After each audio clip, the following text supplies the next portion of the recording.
Buenos días. Bueno, muchísimas gracias por estar aquí este sábado en esta nueva conferencia de los de José y Juan. Muchas gracias, presidente Luis Madero, amigo, por la invitación, que para mí es un placer y me siento siempre como en casa cuando vengo a la peña Los de José y Juan, por dos motivos. Lo primero, porque miro y veo tantísimos amigos, tantos buenos y grandes amigos y aficionados, de los que aprendo muchísimo y con los que comparto la afición durante todo el año en las plazas. Y lo segundo, porque hay una anécdota graciosa que no sé cuánto tiene de ficción o de realidad, pero creo que había tantos partidarios de mi abuelo en los años 60, en los años 70, que me contaban que hasta se planteó cambiar el nombre de la peña, yo creo que un poco exageradamente, Los de José, Juan y Antonio. Entonces yo no sé si eso realmente llegó a ser una propuesta, pero solamente que algún aficionado lo pensara, pues me hace ilusión, porque yo creo que denota el vínculo familiar y la amistad que siempre ha existido entre los Bienvenida y todos los miembros de Los de José y Juan, por lo que me encanta estar aquí esta mañana.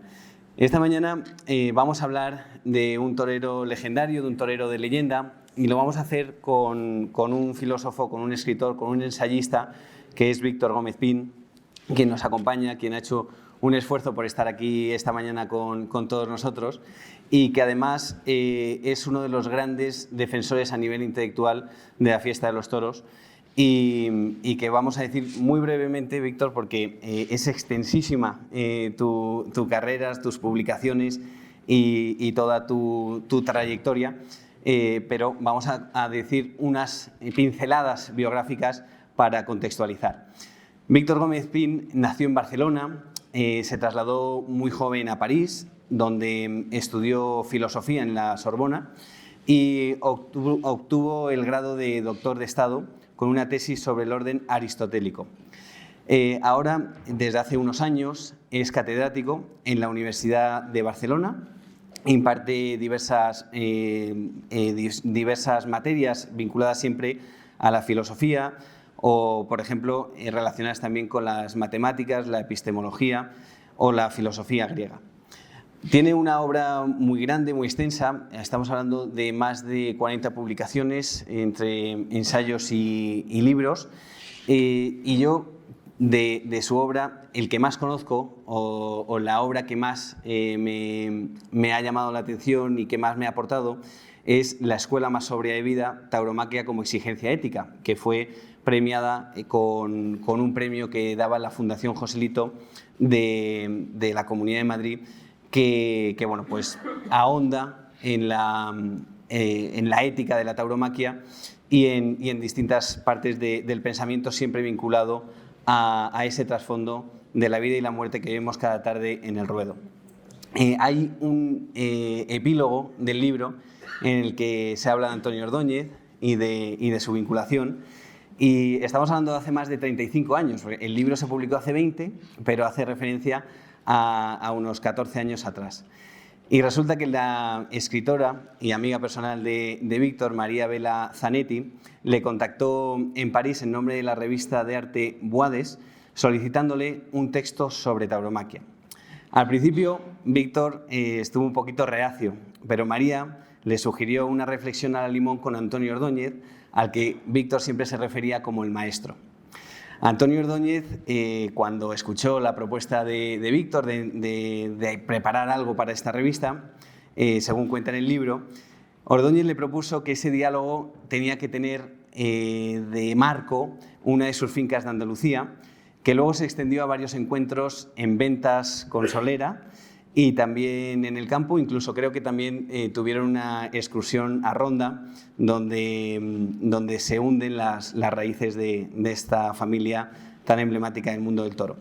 El texto, que es una maravilla y les recomiendo, recoge una conversación de muchísimas horas con una brillante síntesis, y el maestro en ese momento no estaba bien físicamente, no podía torear, lo cual pues queda de trasfondo en la conversación porque se habla del delicado momento psicológico que atraviesa el maestro y es un aspecto que se analiza pues, con una profundidad excepcional. Como yo creo que para aterrizar en nuestro conferenciante y en la figura del maestro Antonio Ordóñez, pues podemos empezar ya, Víctor, si te parece. De acuerdo. Esto está funcionando. Bien, buenos días. Es realmente un honor estar en esta sala. Estuve ya en otra ocasión, pero no era, dijéramos, una sesión ordinaria con el fallecido Antonio Corbacho, digamos, un gran amigo. Bueno, realmente no podía, es un honor evocar la figura de Antonio Ordóñez, que algunas de las cosas que tú has dicho yo retomaré. Bueno, en cualquier caso quisiera empezar por justificar un poco el título que le he dado, Memorias sin epitafio. Es simplemente una transposición de un momento de la gran narración Moby Dick, en que, refiriéndose a un personaje auténticamente fascinante, dice el narrador, Herman Melville, dice: las cosas maravillosas son siempre inenarrables. Los recuerdos profundos no producen epitafios.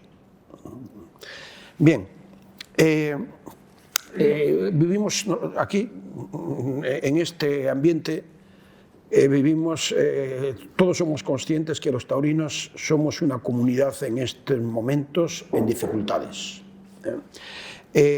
Vamos a ver, nosotros reivindicamos la palabra arte para la tauromaquia, después diré algo al respecto, y precisamente en relación a Antonio Ordóñez. En todo caso, vivimos en una sociedad muy sofisticada donde hay muchos credos culturales. Hay ídolos venerados.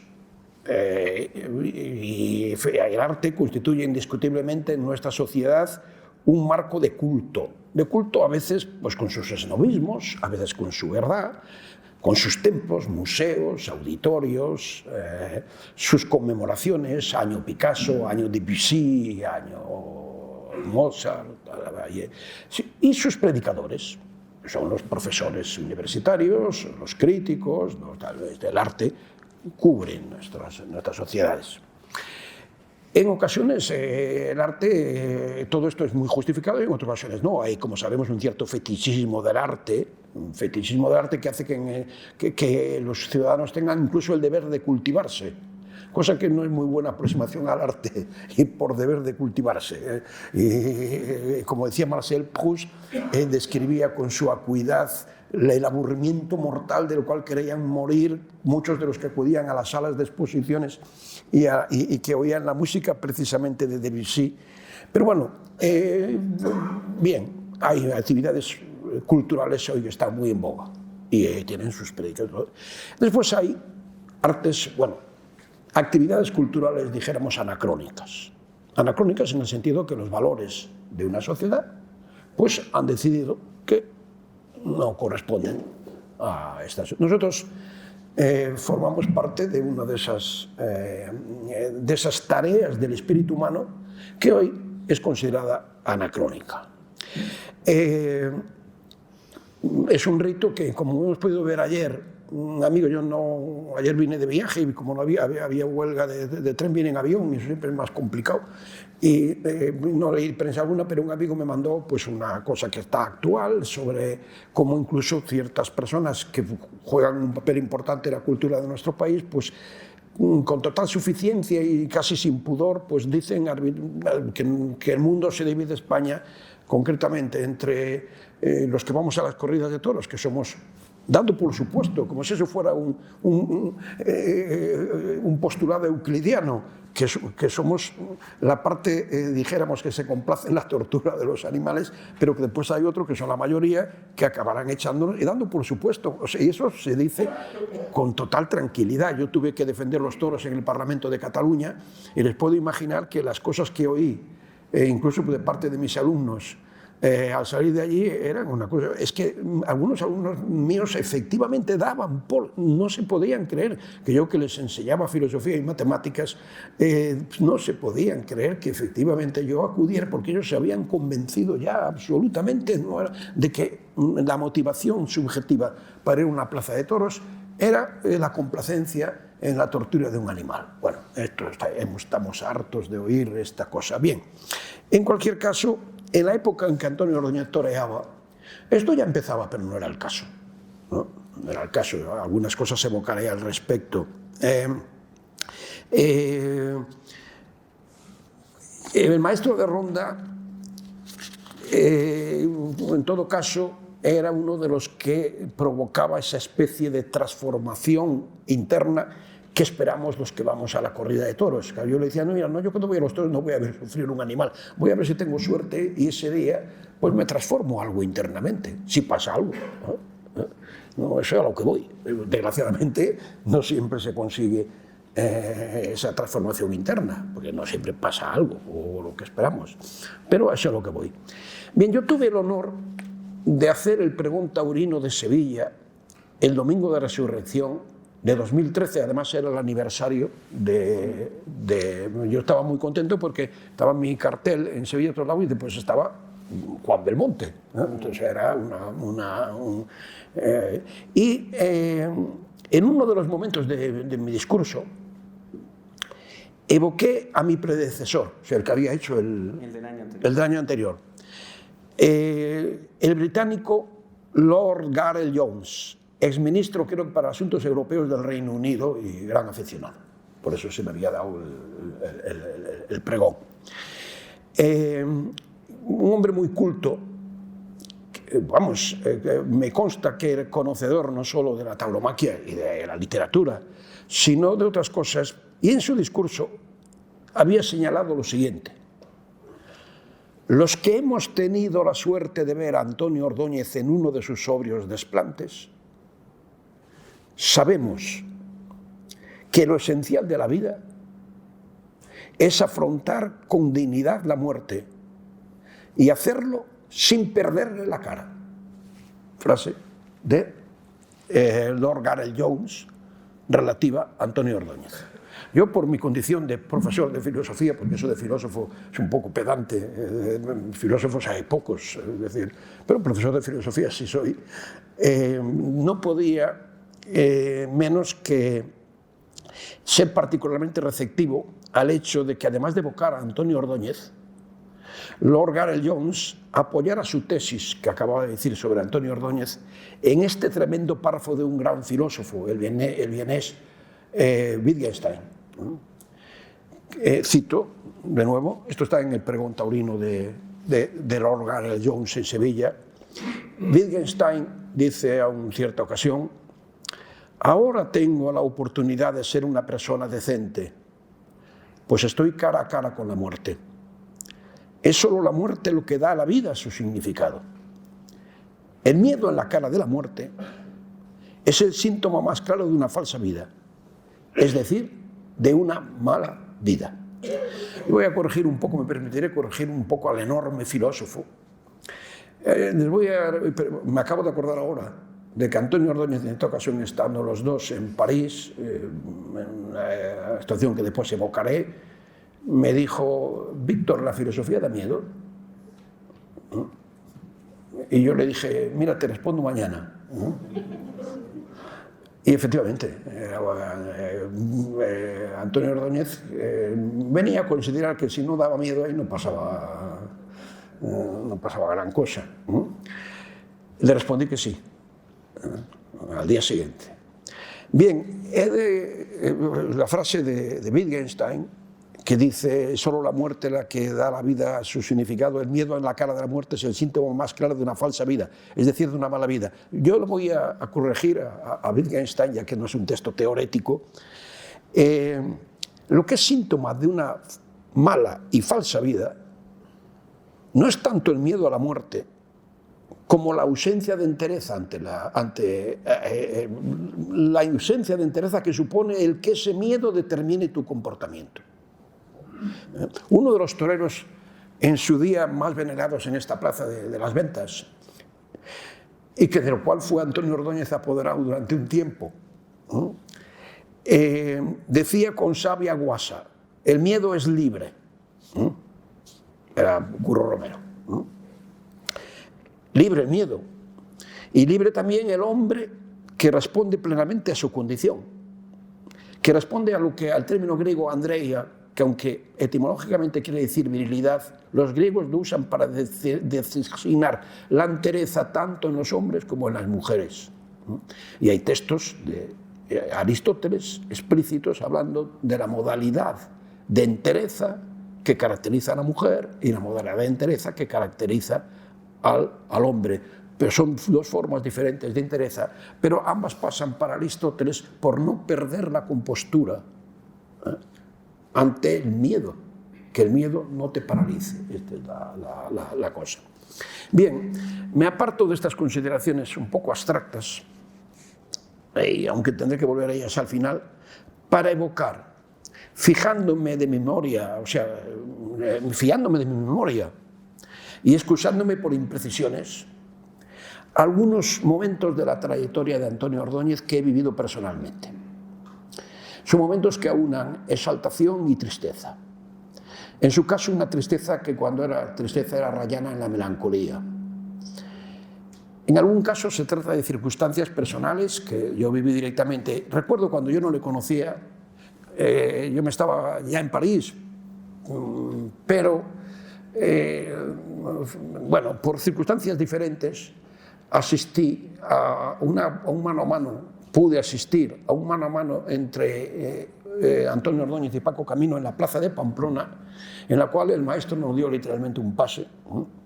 Y no solo eso, sino que hubo un momento, estaba lloviendo además, la plaza abarrotada, como pues pueden imaginar, lloviendo, el hermano no había dado nada en sus 3 toros, vamos, y la plaza le llamaba, estaba llamando de todo. Paco Camino intenta salvar la tarde como puede, está dando 4 lances Paco Camino y Antonio Ordóñez aprovecha para intentar largarse.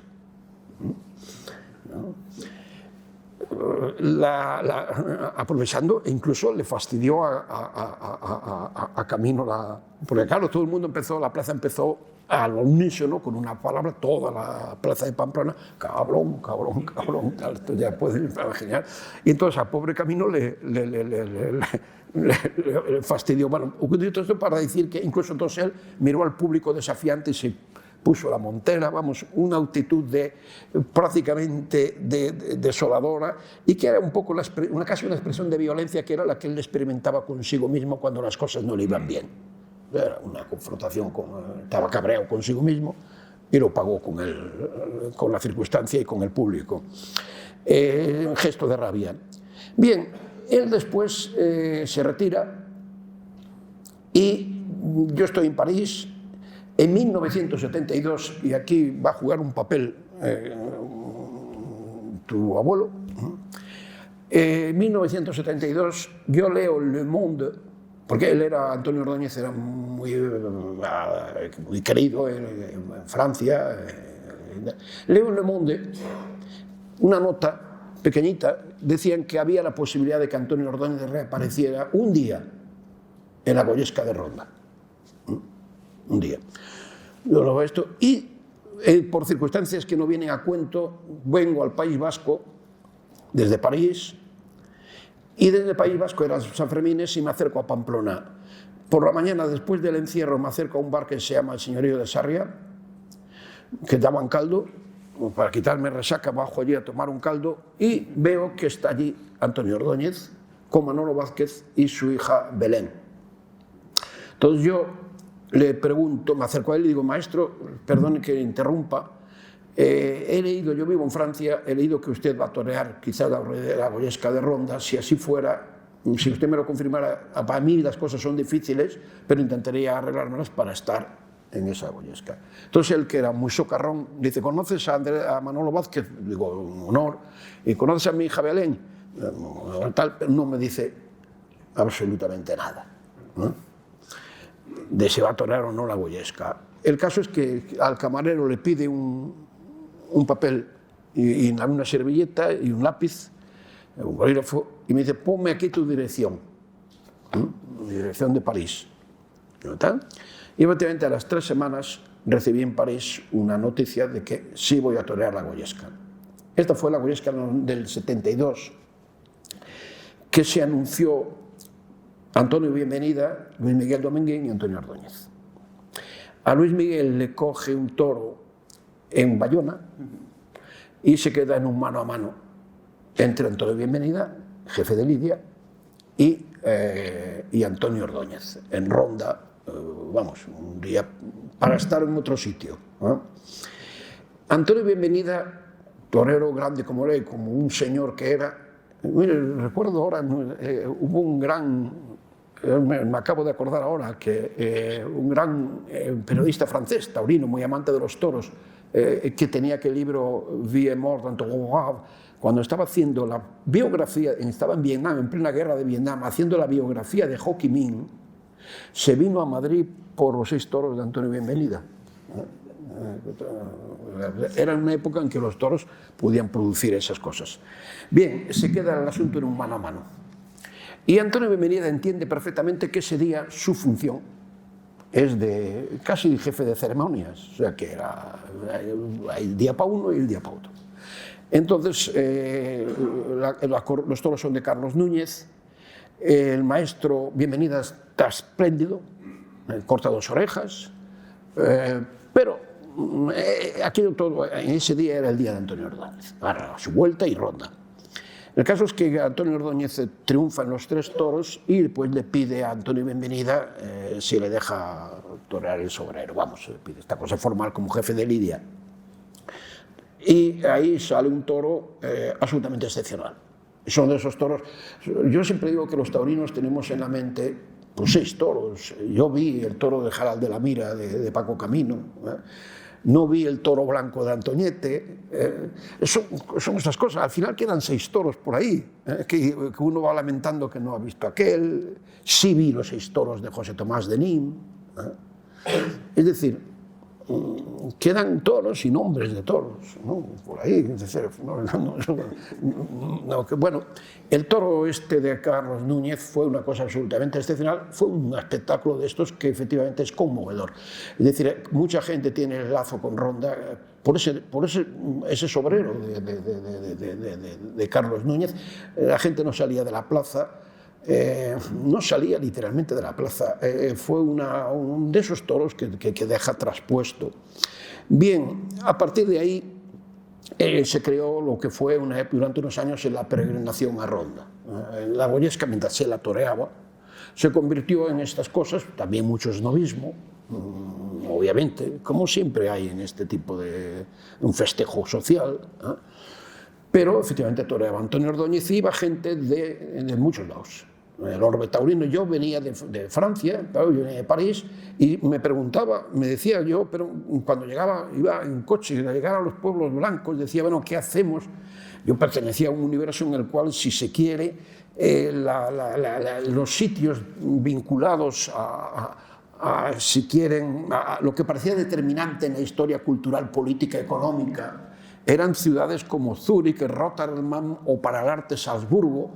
Y íbamos a Ronda, que en aquel momento, exceptuando referencias literarias, estaba identificada a una, dijéramos, una localidad provinciana y además, cuidado, en un régimen político que en Francia tenía muy mal ver, por así decirlo. Entonces era un poco raro que fuéramos en esa suerte de peregrinación que se convirtió, mientras toreó Antonio Ordóñez, la Goyesca de Ronda.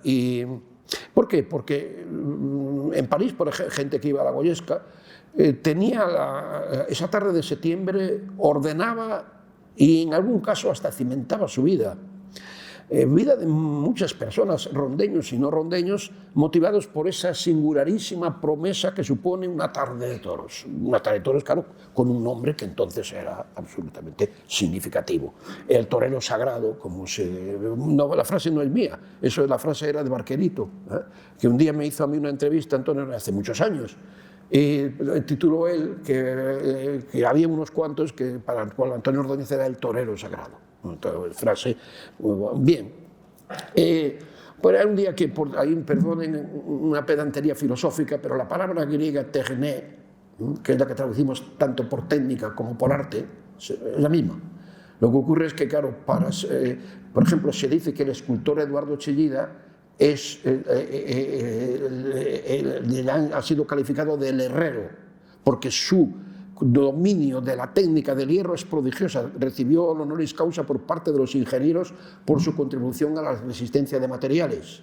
Pero todo el mundo sabe que Eduardo Chillida es algo más que un herrero, ¿eh? Es decir, la palabra es un technites en griego, que es aquel que tiene la técnica, y además tiene esa otra cosa que no está. Aquí tenemos a una pianista enfrente que he discutido con ella muchas veces de esto, que puede ser un pianista que tiene toda la técnica del mundo, ¿eh?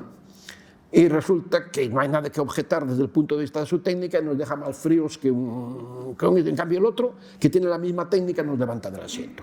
Bien, creo que Antonio Ordóñez era un technites en ese sentido. Su técnica era prodigiosa. Incluso esto que tanto se le reprochaba de lo del rincón, ¿eh? El rincón de Ordóñez, pero que nadie lo hacía. Porque realmente cuando él triunfaba, pues el toro se caía patas arriba y había hasta la técnica, esa que no era ortodoxa, pero era un hombre. Pues bien, es muy curioso porque él había en Antonio Ordóñez provocaba como una especie de exigencia de espiritualidad universal. Esto explica que siendo alguien tan representativo de una circunstancia, bueno, la tauromaquia es muy local, muy española, aunque hay tauromaquia en Francia, fuera un torero tan universal, ¿eh? Tan reconocido por personas de la cultura mundial, muy vastas, no solo los nombres que se reiteran siempre, mucho más allá del ámbito estrictamente taurino, en el cual no hay que olvidar que brilló de una manera excepcional, en un lugar organizado por los de José y Juan. Es el lugar exacto para decir la clasificación que al gran escritor francés Claude Popelin, amante de los toros y que había conocido a José y a Juan porque era un hombre ya muy mayor, le hicieron hacer una clasificación taurina. Y dije los 10 mejores de la historia. Él se lo tomó a broma y se rió, dijo que él no clasificaba a Pedro Romero porque no le había visto torear y que le iba a clasificar los toreros que él había visto. Entonces, en la primera clasificación que hizo, se negó a jerarquizar a José y Juan. Dijo, estos son tanto monta, eran el uno, y después venían los otros, pero el uno era José y Juan. No, se negó. Y Antonio Ordóñez aparecía, me parece que en el puesto 8 o 9 incluso, después del gran Paco Camino, incluso después de Antonio Bienvenida, en la clasificación de Claude Popelin. 2 años más tarde rehace la clasificación y hace la siguiente. José y Juan siguen tanto monta, después Antonio Ordóñez y después todos los demás. Se había hecho esa para decir pues bien, él decide volver a los toros. En vista de los triunfos de Ronda, decide volver. Y ahí empieza una peripecia que es trágica, literalmente. Los taurinos de aquella época pues conocen bien los acontecimientos. Él está toreando en el campo y tiene una herida. Hay un error de diagnóstico. No le da importancia y sigue entrenándose. Reaparece en la plaza de toros de Ciudad Real y fracasa. Yo no estaba en Ciudad Real. Al día siguiente, yo entonces acababa de llegar a España como profesor y acababa de fundar el Departamento de Filosofía de la Universidad del País Vasco. Eran años complejos para estar en el País Vasco dirigiendo un departamento de filosofía. Torea en Ciudad Real, después de Palma de Mallorca. Yo tenía clase, pues salí por la noche en un 2 caballos con una otra persona y nos vamos a Ciudad Real a ver a Antonio Ordóñez. Si la reaparición en Mallorca fue sin gloria, lo de Ciudad Real es un desastre absoluto. Es un ambiente de derrota en el ruedo, y casi de decrepitud moral en los tendidos. Alfonso, su hermano Alfonso Ordóñez, descompuesto tanto como el maestro, prácticamente ayudándole a desembarazarse del toro. O sea, y en los tendidos, una cosa atroz, tendidos de pie, viejo, viejo, viejo. O pasárselo regular. Al día siguiente, el diario El País publica en primera página: Ordóñez fracasa en su reaparición. Esto es significativo. El fracaso de un torero como Antonio Ordóñez era primera página del País. Si hubiera triunfado. O sea, esto creo que es significativo de cómo las cosas han evolucionado. Entonces, evidentemente, la tauromaquia y un torero como Antonio Ordóñez era algo que un periódico no podía hacer abstracción. Simplemente no se podía. Era una noticia. Que Antonio Ordóñez fracasara o que triunfara. Era una noticia en sí. Me entero al día siguiente de lo vivido. Hasta la corrida de Ciudad Real, el maestro seguía pensando en lesión muscular pese a lo que ya había pasado en Mallorca. Y allí se da cuenta de que no puede ser muscular. Entonces, con este asunto encima, mantente con el toro y un público faltón que te está tratando de viejo. El maestro es operado en París por, ese nombre es curioso, Patel, que era el gran especialista de curar piernas. Vamos, había conseguido que un campeón de esquí se había dado un tortazo tremendo y había vuelto o sea, el mejor. A mí me dice Ordóñez que se va a París, yo vivía entonces ese momento entre San Sebastián y París. Bien, es operado por Patel. Patel le dice que la cosa ha ido bien y, aunque él sabía algo de francés, quería enterarse bien y me dice: tradúceme lo que dice. Y entonces yo le pregunto: pregúntale si voy a torear. Patel dice: sí. El caso es que salimos de allí muy contentos, le da plazo un mes más tarde para la revisión. El mes más tarde yo como con él, nos despedimos, yo me voy a mis cosas y él a Patel, quedamos en un bar que se llama La Tartine, que era un bar de vinos en la Rue de Rivoli, en París. Él era puntual, a las 8 menos 5 yo llego al bar, a las 8 suena el teléfono, entonces no había móviles, claro. Entonces suena el teléfono, le digo a la señora que me conocía: esto es para mí. Y efectivamente me dice: Patel no me deja salir. La operación había fracasado, dijéramos. Obviamente esto transforma su vida y en este libro, en este diálogo que tuve con él, ahí recuerdo, he copiado un par de frases, hablamos de esto. Y ante una observación mía sobre el hecho de que Patel hubiera desgraciadamente equivocado su pronóstico, él me dice: Patel no se equivocó. Le recuerdo entonces que yo había sido testigo y traductor de la frase «volverá a torear». Y me dice: era una mentira piadosa. También se engaña a los enfermos de cáncer, de hecho, de cáncer moriría efectivamente. Pues bien, tras esta rememoración de la sombra que supuso para Antonio Ordóñez, como para tantos otros toreros, la caída física, el hecho de que el cuerpo hubiera dejado de responder, que como saben ustedes eso es casi el único miedo que tienen, o sea, para desesperación de los doctores, que es que si el cuerpo responde para volver al ruedo, pues, aunque el médico se desespere. Bien, vuelvo a los años en los que la aparición anual en Ronda motivaba a los aficionados de todo el mundo. La cosa era completamente sorprendente. Yo recuerdo una anécdota. Él ya no toreaba, hacía lo de Ronda, pero no estaba en activo. Bueno, aunque claro, decía: yo soy un torero que torea poco. El límite poco, una corrida al año. Lo cual no quiere decir que no toreaba poco. Entonces, hay una anécdota extraordinaria.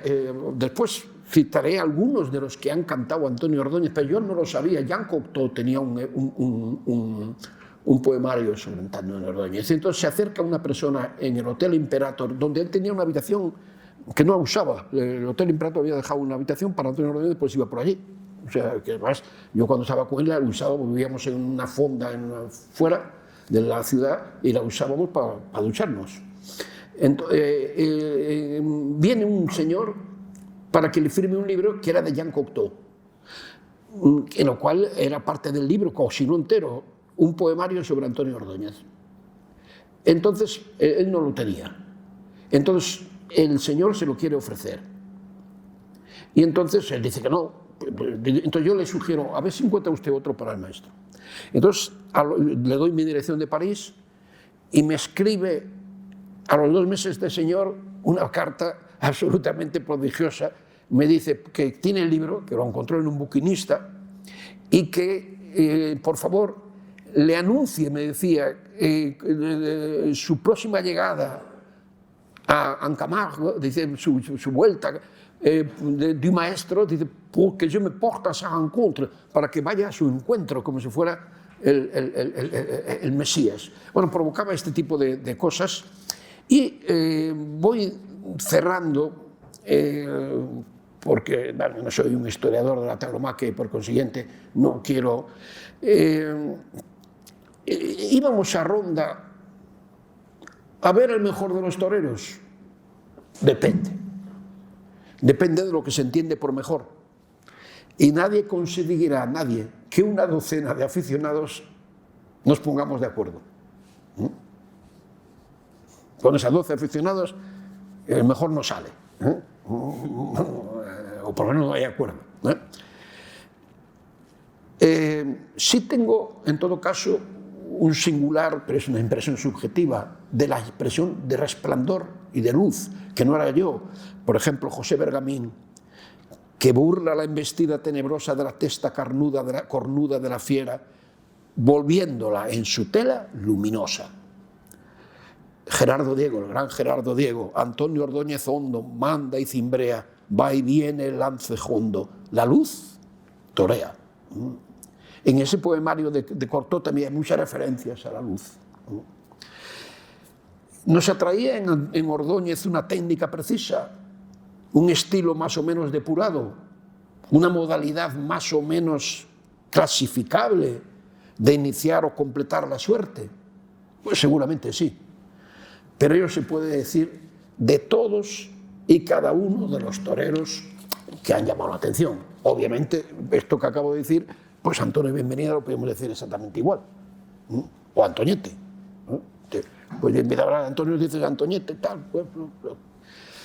Y las comparaciones, sean odiosas o no, en estas materias sobre todo suelen ser gratuitas.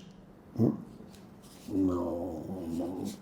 Evoco aquí a Antonio Ordóñez con nostalgia, no tanto de un torero con personalidad, y sabe Dios que la tenía,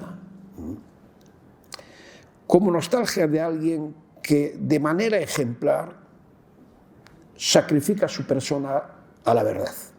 Él era muy maniático, como todos sus amigos sabíamos. Tenía tus cositas, como él decía. Ahora, en el sacrificio de su persona a su trabajo, esto era absolutamente implacable. La desaparición de la persona para que emergiera efectivamente el creador, en esto era absoluta. Hasta en las fotos se ve, esa misma foto que se ha publicado.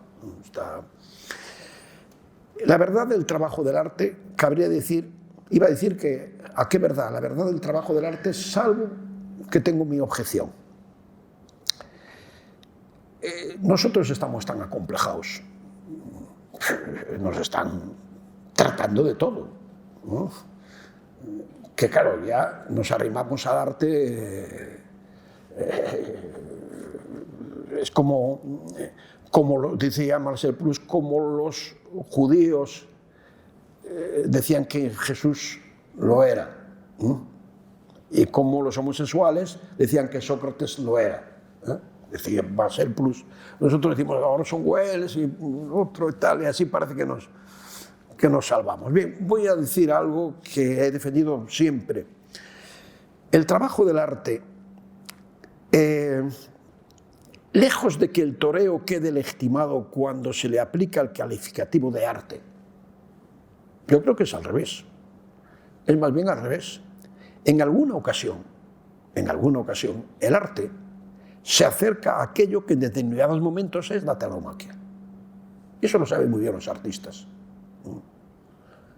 que han conocido lo que pasa en el toreo. El arte, Antonio Ordóñez dice, una frase que está publicada en ese libro, dice, quizás siempre te juegas el cuerpo y la vida, pero la gente va a los toros para saber que es así. En cualquier caso, un gran escritor francés, un canalla, pero gran escritor. Canalla, fíjense, era canalla que este hombre no solo denunciaba a los judíos, sino que denunciaba en París a los miembros generales de las SS que no cumplían con su deber. El gran Céline tiene un libro que se llama El viaje al fondo de la noche, que dice esta frase estremecedora: en cada línea me jugué el pellejo, y mi mapó. El arte, en ocasiones, se acerca a la tauromaquia. Hay ocasiones en las cuales hay un artista que se confronta, efectivamente, confronta cuerpo y alma. Pero es un torero, es casi el error en los toros es uno.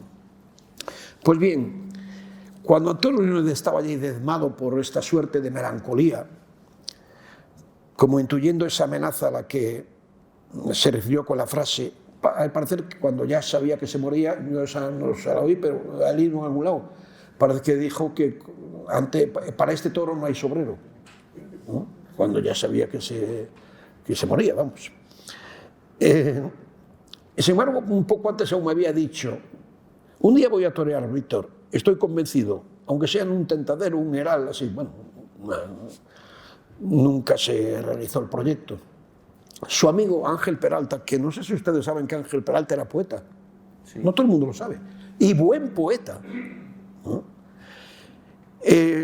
Había escrito: el recuerdo se hace honda viéndole cargar la suerte al humillar a la muerte en una gloria redonda. La palabra redonda también se usaba mucho con respecto a Antonio Ordóñez, ¿eh? La luz y redonda.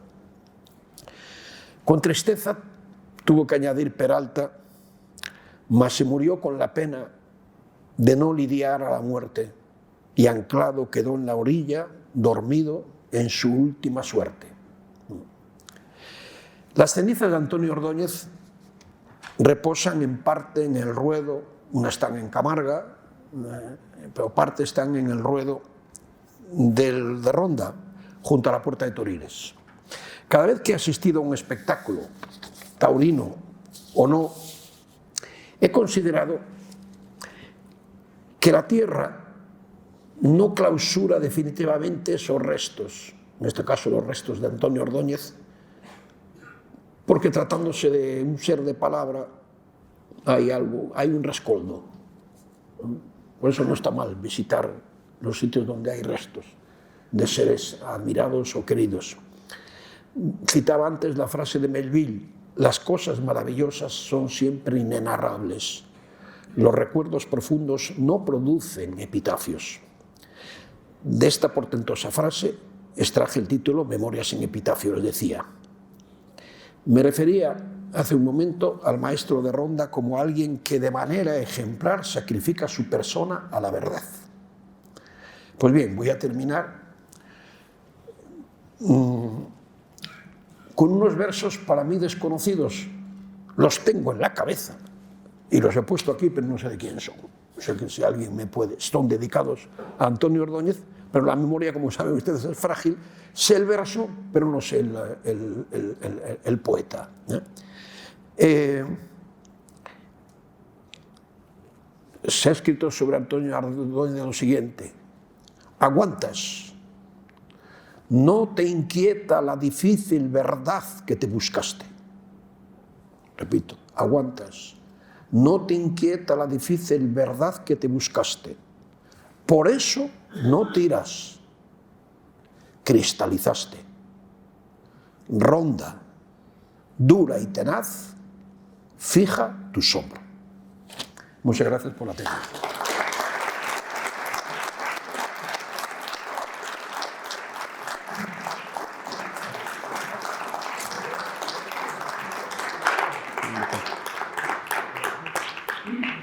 Muchas gracias, Víctor. Nos quedamos con varias reflexiones para pensar en los próximos días y, sobre todo, con ese sentirse torero de Antonio Ordóñez hasta el último día, ¿no? Bueno, una cosa que hizo, como él decía, claudicaba por la pierna, pero se mantuvo erguido hasta el último momento. Recuerdo que la última vez que le vi en la estación normal fue, él se iba a Sevilla, estaba yo en Madrid. Le acompañé a la estación, iba con su maleta y coincidió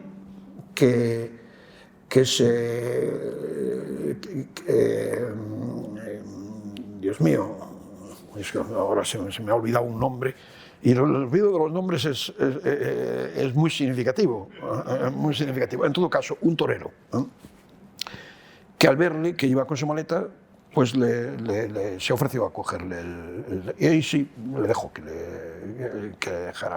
le llevara la maleta, pero no quiso.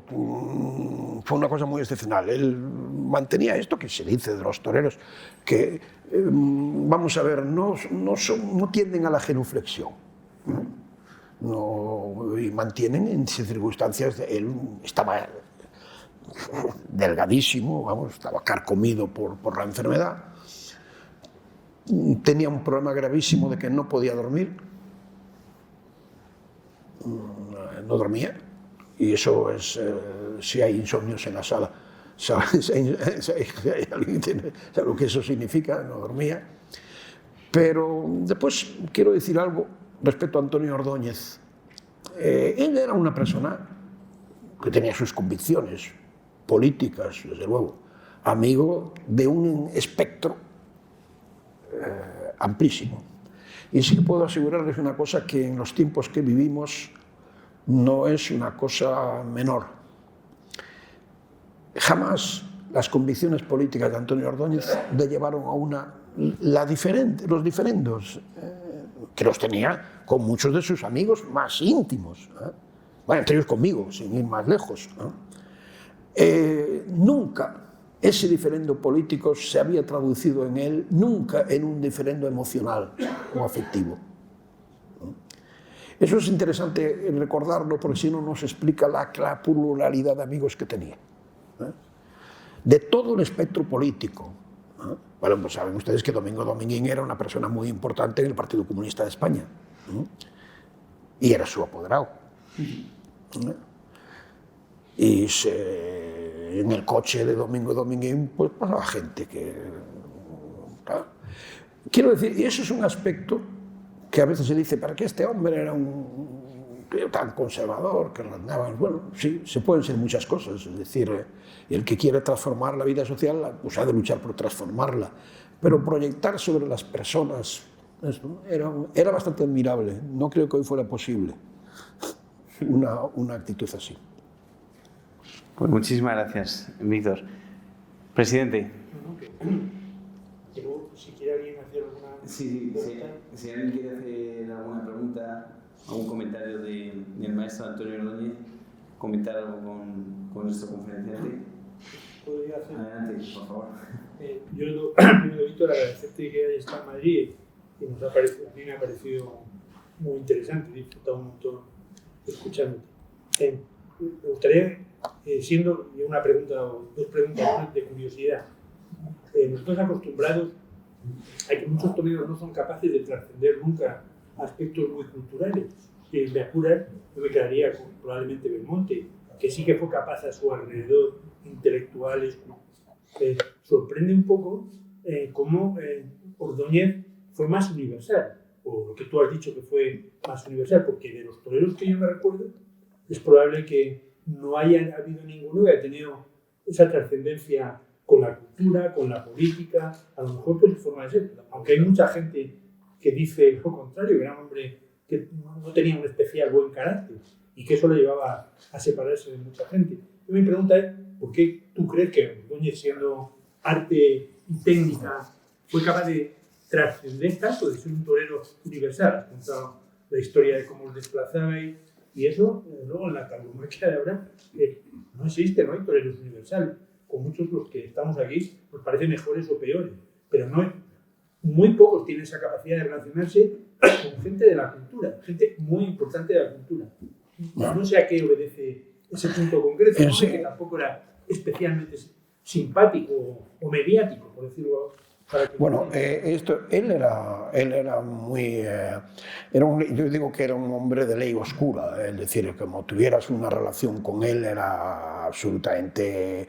Vamos, las superestructuras ideológicas le portaban un rábano. Él tenía con los que formaban parte de su... y era un espectro muy grande, digo, todos.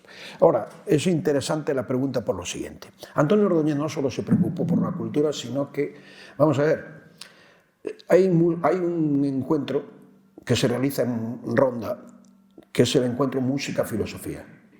Se hace cada año en la Real Maestranza. Hay un auditorio que lo hizo el mismo que hizo el auditorio de la Scala, bueno, de la acústica de la Scala y la acústica del Covent Garden y la acústica, Gini Arau, un catalán, hizo un auditorio dentro de la Plaza de Toros de Ronda, en el cual se celebran conciertos y se celebra un encuentro cada año que es el encuentro Música-Filosofía, ¿no? Sobre todo con compositores contemporáneos. Eso tiene su origen en Antonio Ordóñez, que un día le llama el rector de Madrid para decirle si quiere hacer un curso. Yo estaba en París, dice, ¿estás en París? Me ha llamado este hombre que quiere hacer un curso.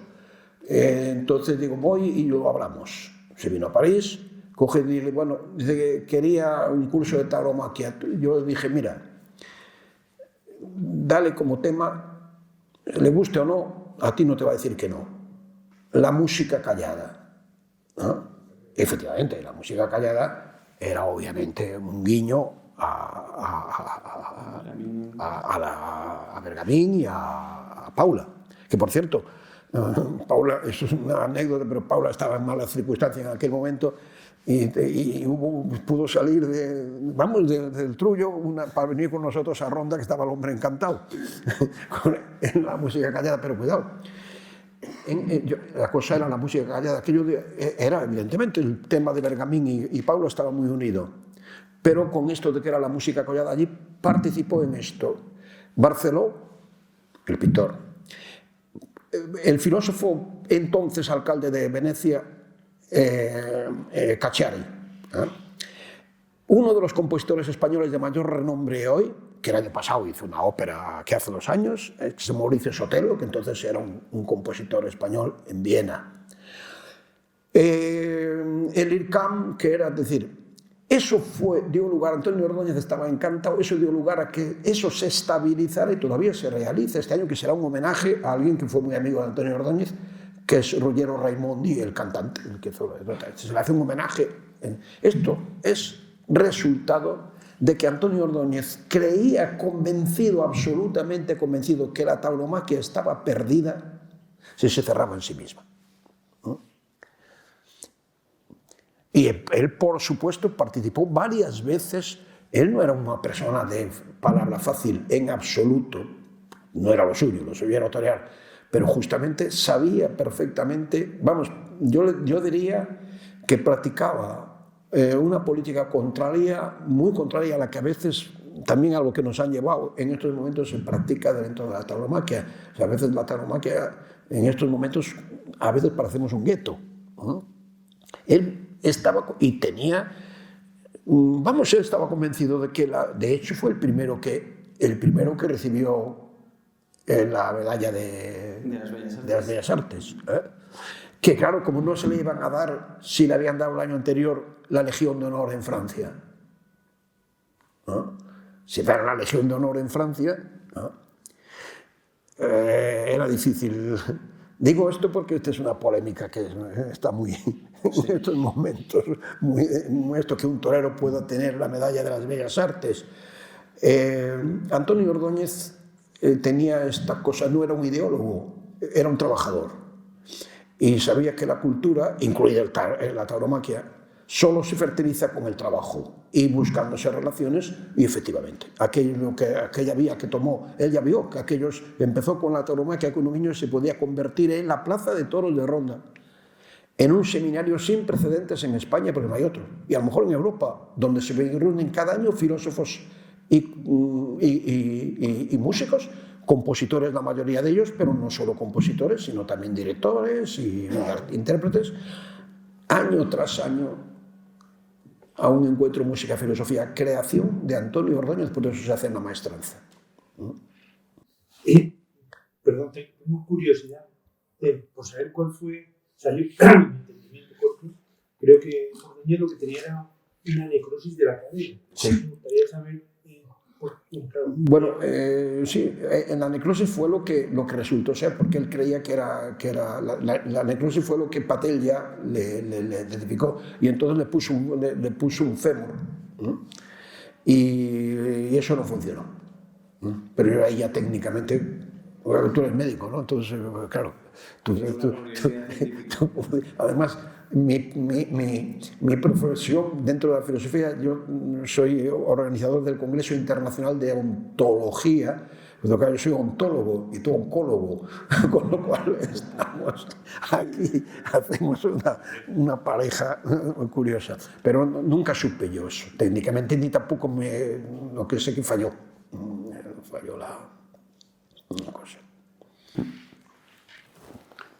Pues no sé si hay alguna otra inquietud o comentario. Muchísimas gracias, Víctor, gracias, que ha sido un placer escucharte y pasar esta mañana con todos ustedes. Ya empieza la temporada y nos vemos de seguido. Y las conferencias continúan el sábado que viene, a la misma hora, ¿no? A las 12. Pues muchísimas gracias a todos. Enhorabuena, Víctor.